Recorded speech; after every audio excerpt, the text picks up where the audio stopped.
A super competitive class, and we're underway. Oh, AP, Aaron Plessinger, he said, I've been killing the starts lately, and yes, he does, back-to-back hole shots. Wow, that is big because he is the tallest and therefore heaviest rider in this class, so normally struggles out of the gate. Not a problem now. Austin Forkner and Sean Cantrell next. Cantrell passed Zach Osborne, who started third. Osborne back to fourth. Now the question is, where are all our title contenders?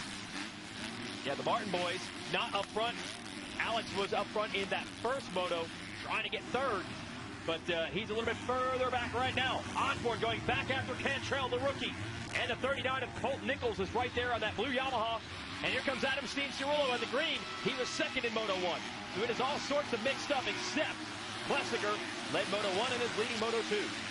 If I'm not mistaken, I think Forkner was second behind him in the first moto as well. So a little bit of deja vu right now. But how about Cantrell? He looks really racy in the beginning part of the second moto. Got around Osborne, your points leader, and now he's going after Forkner. Yeah, a little hitch in that corner, a mistake by Forkner, and Cantrell is right there. Now, he said he's had to get used to dealing with the humidity at some of these eastern races. It really took a lot out of him at his last race at High Point. He's from California, so he's used to the heat. Humidity, a different story, but he said this week, every day in California was 100 degrees, so he feels humidity or not. A little more prepared, but Osborne right to the inside. Wasting no time. Osborne is thinking, hang on a second, who's this guy trying to get around me? I'm the series points leader, and he gets it right back. So for Plessinger, he hasn't had a whole shot all season. Now he goes back to back. Wow, yeah, ripping on the Yamaha right now. Forkner trying to keep him inside of the 24. Then it's Osborne, Cantrell, and a gaggle of Cantrell's teammates on the Chevrolet KTM. I believe it's Alex Martin next, trying to come after him. And then Cianciarulo, who is second in the first moto. So this is what the 250s are known for. Great, close, and competitive racing. Osborne, your points leader, fifth in Moto 1. He's a miracle here in Moto 2. He's got to try to win it and hope that Forkner and Plessinger have some problems. And here he is, man, raised in Abingdon, Virginia, about 25 minutes up the road. I talked to his dad quite a bit this morning. Dad had a laugh, said back in the day when it was raining in the morning, they were driving to the track, Zach would cry and say, I don't want to go ride in the mud. The dad would say, all right, well, we'll just turn it around and we won't ride. And then Zach would say, oh, okay, all right. Oh, someone's down. That is Cantrell. So just as quickly as Cantrell, just see a bit of his orange jersey. He's down hard. And there's the folks from the Alpine Stars medical unit going to attend to him. Let's see what happened. He was running in fourth place. Yeah, we have a replay. Look at the background. Oh, no. Ouch. He got lucky, man. He could have been, it could have been really bad. I think that one hurt. But Osborne going after Forkner now for second. The story I was saying, Dad would say, well, we'll turn the van around. We don't have to go riding if you don't want to ride the mud. Then Zach realized he really wanted to race that day, and he would race. And ever since then, he's not a give-up kind of guy, and he makes that move on Forkner. So that's twice that corner has worked for him. Series points leader, starting to stir. The first moto was not great, but he's better this time. Yeah, we're used to seeing him pick it up a little bit late in the race, but maybe he figured out in the first moto he left a little too late and not able to put himself in a position to even challenge the leaders. But right now, look at that. You got Plessinger in front, and then Osborne is right there. Oh, this is what he needs. Try to get those points back. Not letting Plessinger go this time. Forkner still solid in third. And I think Alex Martin moving up after him. Yeah, you got Alex Martin now sitting in fourth, so also a clear shot at the leaders. So for any of these guys, you know, that top 5, 6, 7, even 10, sitting pretty. If you can get some good lines, find some good passing spots, kind of feel like this could be anyone's track possibly. You can hear the fans. They're pumped on Osborne. He raced a ton here growing up. We mentioned it over and over. In fact, when you drive up to this track, the driveway leading in has all the local series championships listed on the billboards, and that includes a lot of titles for Zach Osborne at a very young age 6, 7, 8, 9, 10. Riding mini cycles. Now he's at the top level of the pros, leading the standings and trying to go after Aaron Plessinger, who also, he's from Ohio, but that's close enough. two have raced here a lot growing up as well. And they're about to duke it out for the lead. This is going to be a good one at Muddy Creek. And for some of you that don't really know the history of some of these guys, Zach Osborne came out as a hot prodigy from the amateur ranks. Kind of got a little sideways when he came in the pro ranks, and basically had to almost reinvent himself by going to the GPs in Europe. Then started finding some success there. Obviously, then getting offers to return back to the US. And since he's come back and got on this Rockstar Husqvarna team, I mean, he's really gelled with that team, and between them, they've done some pretty remarkable things. Yeah, and he's trying to get Plessinger right now, but Plessinger's not going to be easy to get around. Billy Hartle, the mechanic, saying, focus. Reed, look ahead. Don't think about... All I heard was... Yeah, I'm sorry. Roach. Yeah, you're right. Roach. Yes, all he said was yell. And they're slipping away from Forkner and Alex Martin just a bit. And Cianciarulo back there next. So that's your top five, but a little gap between second and third. Yeah, these top five just starting to break away just a little bit. But you feel like there's plenty of racing still gonna happen and battling. Osborne He is inching trying up. everything. I mean, he is basically the front wheel barely touched the ground along that straightaway. And although it's his home track, he has not had a lot of success here in the Pro Nationals. Never won a moto here as a professional. Told me the race 2 years ago, he doesn't really remember anything about it. Is that unexceptional? Can Osborne get that moto win today, or is it all about Aaron Plessinger today? It's done. So Osborne in second of the 16, Rockstar Husqvarna closing in on Plessinger. Inch by inch. I mean, these guys are just exchanging not just fast laps, fast sections, fast corners, fast jumps. They are hauling the mail right now. These guys are flying. They're giving it everything. It's almost like they're putting in qualifying laps, but every single lap. The pace is intense up front. Forkner has no slaps. The kid's got tons of talent, tons of speed, and you can tell he's really battling just to hang on to these guys, and they are flying. Nothing changing in the top five right now, but you kind of get that feeling that it's a bit of a calm before the storm moment where someone's going to do something, and it's Plessinger making the first mistake. Here comes Osborne. He's got his opportunity. He's got the inside. Oh, he skies it. AP misses the jump there, and it's given it. Zach Osborne takes the lead. One mistake led to another one, and that was all it took. And you can see the little bob of the head there from Plessinger. He knows he blew that one. He had a little gap, and he was working so hard to maintain it, and one error is all Osborne needed, and then another one made it worse. Let's see if Plessinger can get it back. How hard is it, Grant, in this situation to make that mistake and not get too frustrated and go right back after the guy, put that behind you? Yeah, exactly. I mean, most of these guys, we all make mistakes at some point. I mean, whether it's in life or on the racetrack, you know. Right. So you got to put. You see there, just come on, flow. I didn't see what it said above that. I think it was 52, time. Meaning the lap time, 52.7, which it was his last lap. But for Plessinger, the good thing is the leader is still right in front of you. Okay. So it's very easy to just wash that out and then focus on your job and your task ahead, which deep down means I got to get this guy back. I want to win. I can win. I made a mistake. Now, it's not a battle for the overall win for the weekend. Plessinger right now would have a first and a second, so he would win the race overall over Osborne, who would have a fifth and a first. But I've got to think, the way the championship is unfolding, these guys do not want to give Zach Osborne any more confidence or momentum. They don't want to give him moto wins. So Plessinger, how is he going to play it? Will he just try to get that first overall win of the year, or will he do his best to keep Osborne honest? These next couple laps are going to be quite pivotal. Georgia, what are you hearing on the 23? We watched last weekend when Plessinger went down in practice, and he actually did get a pretty bad brain injury. However, he managed to end up at third on the podium last weekend. But this weekend, he said, during the week, it's got better. He's not feeling that bad. But holding it together with an injury like that, that's really tough. But he does like the mud, and he does like the rust. Yeah, he's probably the only rider here who wished that it kept raining this morning, but instead it's turned out to be a perfect race day. See Forkner still solid in third. Alex Martin up a bit. Alex Martin, Adam Cianciarulo, third, fourth, fifth. They have been lurking the entire way. Yes, they have. And you see, it looks like Osborne's trying to put the hammer down, maybe break everyone's spirit and check out. Or maybe it seems like maybe, like you said, since Plessinger made those mistakes, he hasn't quite got back into that, you know, extreme race pace. And you said it earlier, if you're 2% off, well, it's not a milk carton. That doesn't count. 2% ain't going to work around here. If you're 2% off, you're going to be in 15th place. No, you're going to be on the milk carton. Yeah, we're going to be looking exactly. for you. Yeah. Have you seen this guy? Yeah, exactly. In this class, one little mistake makes all the difference. There's Alex Martin, who spent most of Moto 1 in 4th, desperately trying to catch the 24 of Austin Forkner. And guess what is happening here in Moto 2? The exact same thing, trying to catch Forkner. Then behind him, you have Cianciarulo here on the 36. Young kid out of Florida in 5th. Jeremy Martin comes to you next, and it's Nichols, Savacci, Sexton, McElrath. It's your top 10. But it could change because these riders are close at Muddy Creek.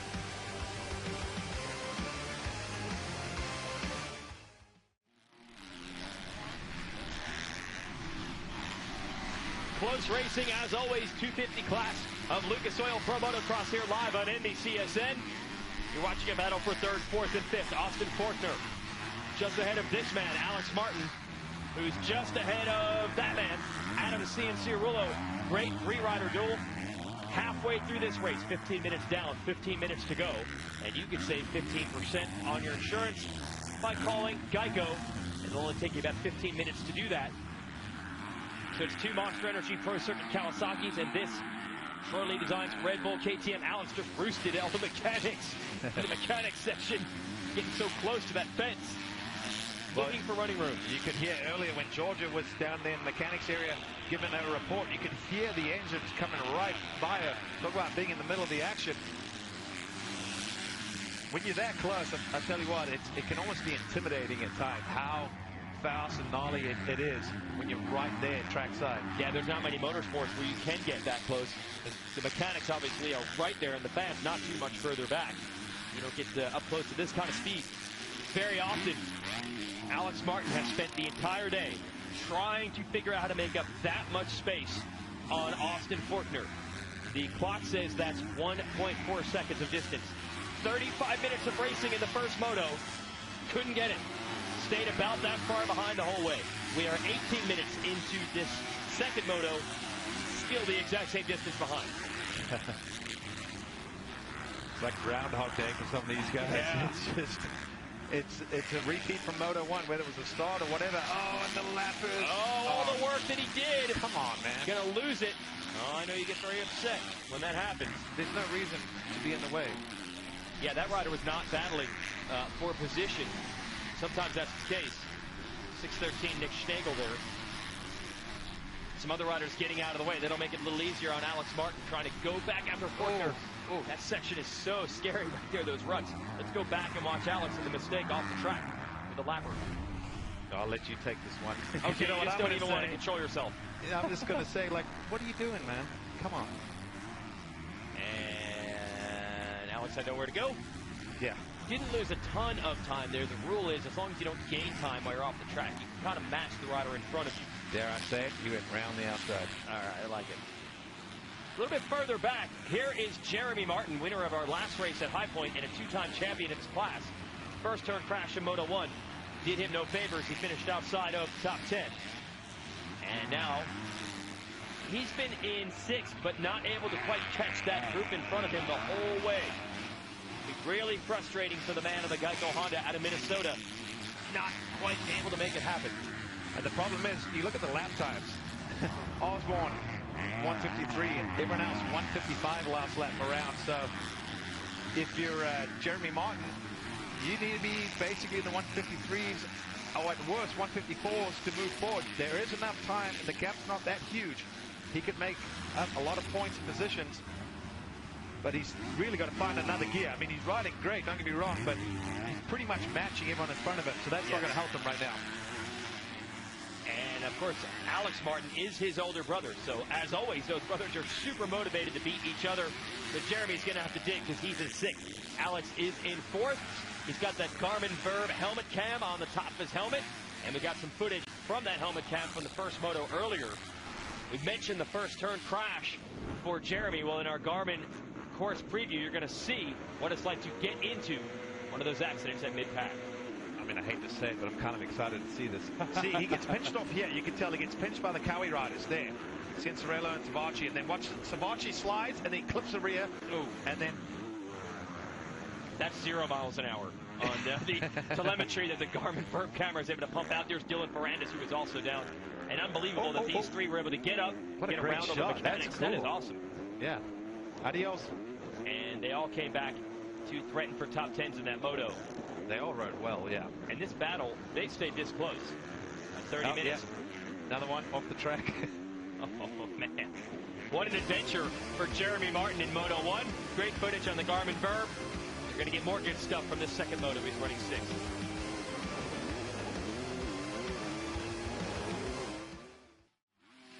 So Zach Osborne, the pride of Abingdon, Virginia, just up I-81 from Blountfield, Tennessee, here in Muddy Creek Raceway, looking for his first ever professional moto win at this track.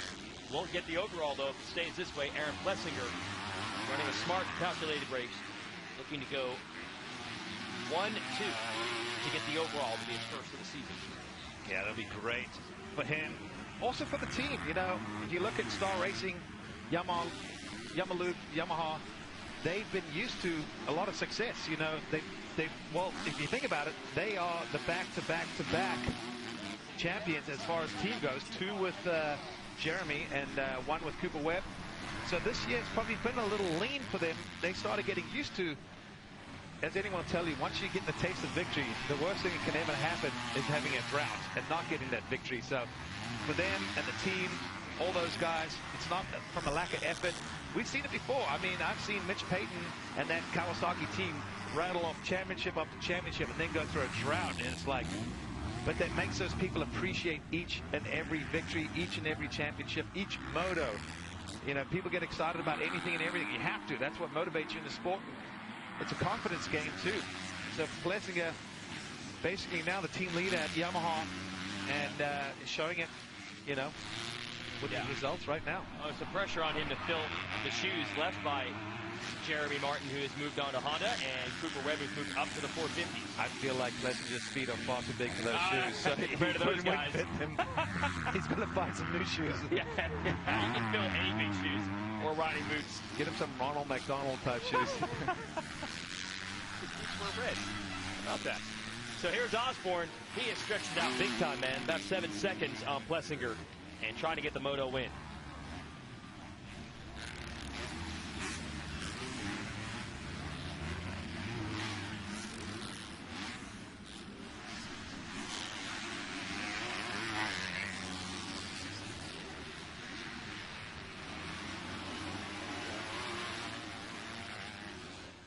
Competitive in the 250 class of Lucas Oil Pro Motocross, although Zach Osborne is doing his best to try to ixnay the competition. Got a moto win last week at High Point. Looking for the second moto win here. He's not going to win the overall for the weekend, but every time you think someone's got a hook in this guy and is going to make up some ground on the points, he figures out a way to answer back. And look at the lead he has over Aaron Plessinger right now. There's Plessinger on the Yamaluke Star Racing Yamaha. While we were at break, we were talking about this Yamaha team has won the last 3 championships in this class. But Cooper Webb has moved up to the 450 division, and Jeremy Martin has moved to the Geico Honda team. So it's on Plessinger to try to keep that title drive alive. Running well today in second. Here is Austin Forkner, also running well today in third for the Monster Pro Circuit Kawasaki team, the 18-year-old second-year professional. And then look right behind him, Alex Martin, still just putting the heat on. I feel like this battle hasn't been settled yet. It is wild how closely matched Forkner and Alex Martin have been all race long. First moto, battled the whole way. Second moto, they battled the whole way, but Alex not able to make up any ground. It stays at about 1.2 to 1.4 seconds every single lap. Alex just praying for a mistake from Forkner, and then the same thing with Cianciarulo here on the 36th. He's hoping Alex makes an error, and he could move forward from 5th. You get that feeling that Alex Martin has got to be tired of seeing the back of that 24 jersey.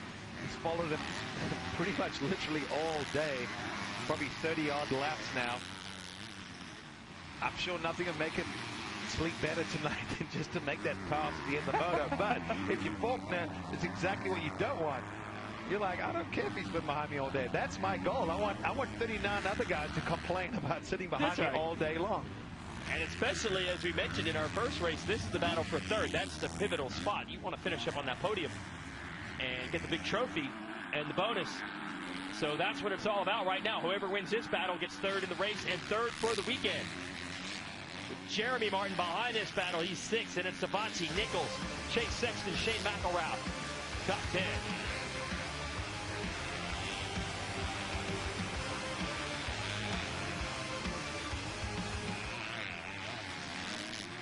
If you look at the points, the only one that's actually gained today would be Plessinger. And, you know, he'll tell you, I really needed a gain. But everyone else is not gaining any points. In fact, they're losing points to the series leader. So that's not going to help out too many people's causes. But, hey, this is motocross. Just under 3 minutes and 2 laps to go. Who knows? You just never know. Oh! And lap traffic adding to the uncertainties out there. Forkner just able to get around those two. And Alex as well. Okay, Alex is a little bit closer than he's been at any point in this moto. But still not close enough to make anything happen. Yeah, well, like you said, he's closer than he's been. And when you get this close and you're getting roosted, it's almost like you've got to try and make it happen. And then if it doesn't happen, you'll see a lot of times guys will maybe just lose a few bike lengths to stay out of the roost because they start running out of, you know, clear vision. And then they'll try to remount another attack. But, hey, at this point of the race, there's no time to wait. It's go time. Absolutely. Forkner and JMart absolutely evenly matched so far this year. And it is a battle for podium position. Yeah, because that would change things. Yeah, right now Alex is sitting 5th overall behind both Forkner and Cianciarulo, but if he passes Forkner, he would actually vault all the way up to 3rd for the weekend. And also minimize the damage. He made up some ground on Osborne in the standings in the first moto, but lost it all here in the second moto. 2 big points in the championship potentially right here between 3rd and 4th place. Yeah, it's not even so much of the 2 points. The key thing is, as long as Osborne's out front and putting in good days like this, it's frustrating for these guys because they have a good motor, like we made a couple points up, and then they lose it all right back, and it's, you know, back to square one. Absolutely. And Alex closer and closer to Forkner. We're going to have a battle on our hands here in a moment. Now he's finally at the point where he can start showing a wheel. It took him the entire day, nearly an hour of racing so far to get this close.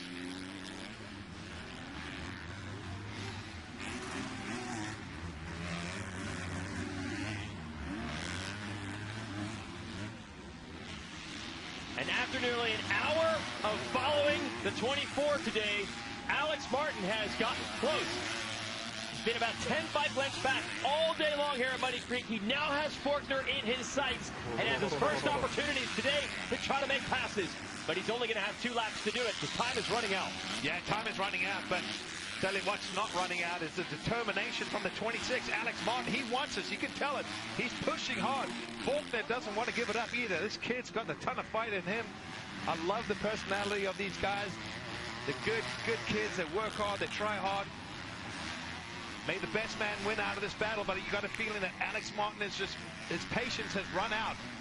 I think he's tired of staring at the back of that 24 all day long, both motos. And now Forkner gets a little gap. Yeah, that other section at the bottom, outside line by Martin did not work. Forkner's inside was a little quicker. It got back away. So all of the work that Alex Martin did to finally take that 1.5 second gap down to about a half a second, guess what? It's opened right back up to where it was. Good news, it's not the loud flap. They're going to come and get the 2-lap card so they can remount and charge. Now is mind over matter, as my dad used to say. You've got to dig deep. This is now that point, like, you're all running the same pace, you're all fit, you're all a good bike. It's mind over matter. Make it happen. It's late in the moto. As we jump forward a little bit, that's Cianciarulo. Yeah. AC. That's 5th behind Alex. If Alex tries to send it right, too much risk and goes down, Cianciarulo will be the one that will try to take advantage. So no change in the order, but for how long? Plessinger still second, still looking at the weekends overall with a first and a second in the 2 races. Zach Osborne looking to win the Moto, but 5th in the first race earlier today, would end up 2nd overall if it ends like this. Well, if it ends like this, I'm telling you what, Alex Martin's probably going to be a little frustrated because he's going to figure out how did I not make that happen? But Forkner, you can just tell the kid's got so much grit. He's just going for it. He will not roll over. There's no way he's going to let someone just cruise by this late in the moto. End of the day. You know they're all digging deep. It's hot. It's rough. It's humid. It's getting nasty out there. And we're more than 30 minutes into the race. Yeah. Yeah. And for those that don't know, motocross has been proven not to just be one of, but arguably the most physically demanding sport. Not motorsport, sport of any kind. Well, a recent study from one of the universities actually said for overall fitness, strength, and everything, agility, all the things you need, motocross is rated the #1 physically demanding sport. Often averaging heart rates around 190 beats a minute or above for the entire 30 minutes I can and 2 laps. that. Yeah. That's what you've done. No, I was like 194, 195. And the doctors say you can't do that, right? Well, they just say it's not possible. Well, they said it's not healthy to do that long. I'm like, I'm healthy, bro. Yeah, you want to win races. So remember at the top of the show, we talked about the local hero, Zach Osborne from Abingdon, Virginia, about a half hour up Interstate 81 from this track in Blounteville, Tennessee, looking to get his first ever professional moto win at a track he grew up racing on. 50cc bikes, 65s, 85s with mini cycles, and then onto the full-size bikes. Said his best memory at this track was when he first turned into the expert class, which is 1 notch below pro, the A-class locally, and to battle none other than Mike Brown, your old rival, who is maybe the all-time master of this track. Brown was just showing up to try to make some purse money on the weekend, and met up with Zach. Zach's like, man, just battling with him, I felt like I had made it.